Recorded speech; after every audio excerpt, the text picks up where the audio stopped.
Tristan Barès, bonjour. Bonjour, Merci beaucoup d'avoir accepté l'invitation de BITV aujourd'hui. merci à vous. Vous êtes directeur général de Perle, filiale de Nexity et spécialiste de l'usufruit locatif social. Et vous avez récemment signé un partenariat avec Irilia. Pourriez-vous nous donner les grandes lignes de cet accord? Alors, Perle est le filiale de Nexity et le créateur et le leader de l'usufruit locatif social. Concrètement, c'est un mécanisme qui permet, en dissociant la nue propriété qui est vendue à un investisseur privé de l'usufruit qui est confié à un bailleur social, de réaliser des logements sociaux avec de l'épargne privée. Par ailleurs, Erilia est un bailleur social de référence qui est incontournable dans le sud de la France, présent sur tout le sud. Et Perle et Erilia ont en effet signé ce protocole de partenariat pour accroître l'offre de logements abordables, principalement du logement social, mais également du logement intermédiaire, dans 4 régions, Provence-Alpes-Côte d'Azur, Auvergne-Rhône-Alpes, Occitanie et Nouvelle-Aquitaine. Donc très concrètement, ce protocole vise la création de 450 logements sociaux financés en usufruit locatif social.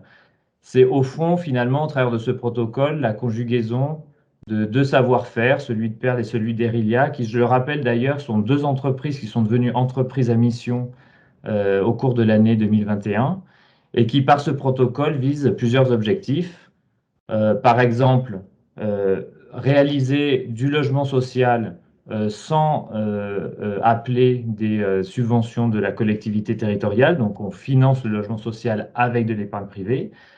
Nous pourrons, par ce protocole, réaliser davantage de logements sociaux dans les opérations de logement que le strict minimum demandé par les documents d'urbanisme et la loi SRU. Donc, en fait, l'usufruit locatif social, ça va permettre d'être un accélérateur du rattrapage SRU pour certaines collectivités territoriales.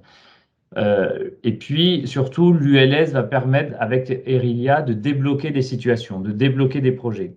En fait, l'usufruit locatif social, en mobilisant l'épargne privée, permet de réaliser des opérations de logement social là où les schémas classiques de financement atteignent leurs limites, parce que le prix au mètre carré est élevé, parce que le prix du foncier est élevé, ou parce que le coût de restructuration est élevé.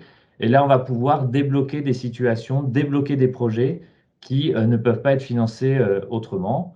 Ensuite, Perle va accompagner Rilia pendant toute la durée du démembrement, donc sur tout le cycle de l'usufruit.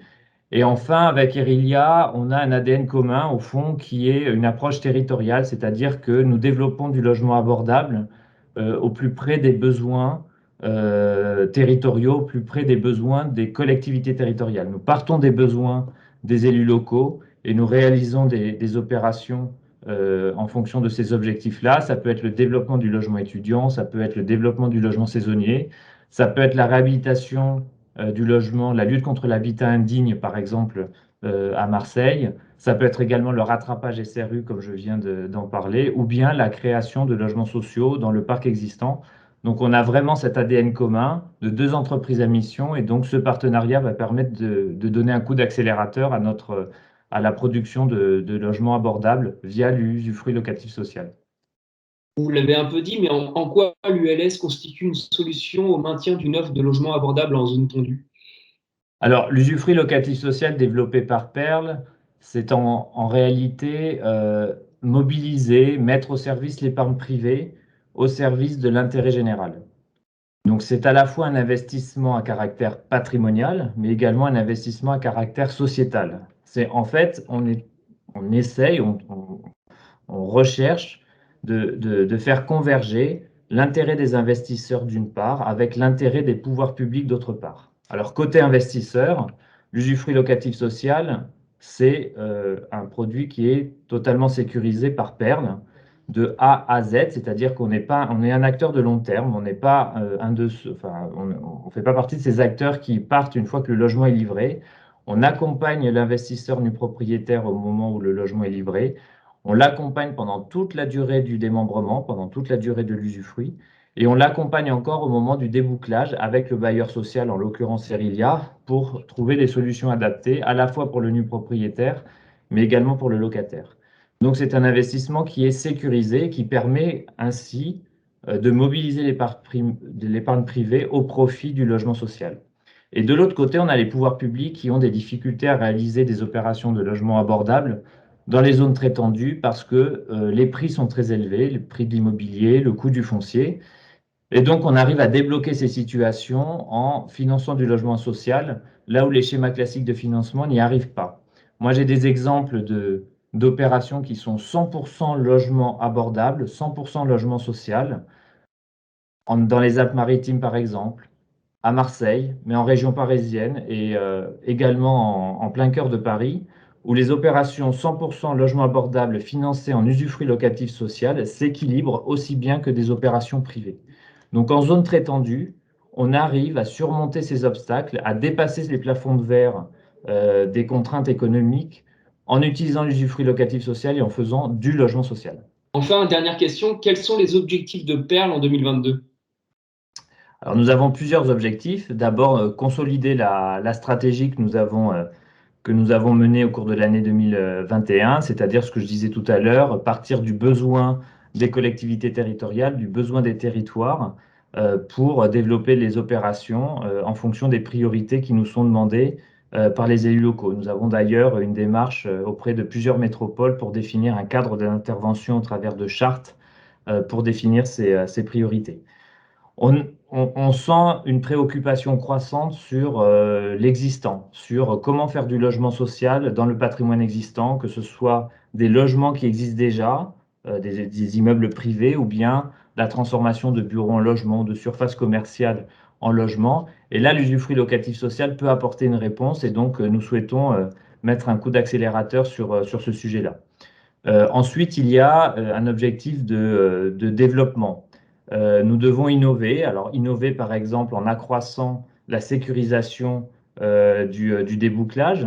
On réfléchit sur des possibilités pour le bailleur social de racheter la nue propriété, voire le logement en fin d'usufruit auprès de l'investisseur, ce qui permettra à l'investisseur d'avoir cette sécurité supplémentaire s'il souhaite revendre son bien.